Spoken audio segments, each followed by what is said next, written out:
Сәлеметсіздер ме? Сабақтың тақырыбы шарға ұқсас денелер. Жаңа сөздерді үйренейік. Ғаламшар, планета, дөңгелек, круглый, ұқсас, похожий, подобный. Өз ойыңмен бөліс. Суреттерге қара. Ғаламшарлар неге ұқсайды? Ғаламшарлар топқа ұқсайды. Мәтінді оқимыз.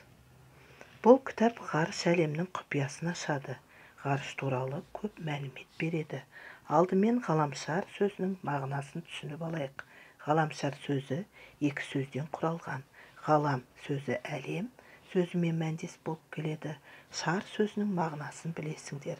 Ол дөңгелек және ұшып жүреді. Ғалымдар ғарышта пішіні дөңгелек шарға ұқсас денелер бар екенін анықтады. Сол денелер ғаламшарлар. Олардың арасында жер ғаламшары да бар. Міне қызық, жерде айналып жүретін көрінеді. Біз оны байқамаймыз. Сөйлемдерді оқы, сөйлем соңында нүктенің қойылуын түсіндір. Ғарыш кеме адамның ұшуына арналған ғарыштық аппарат.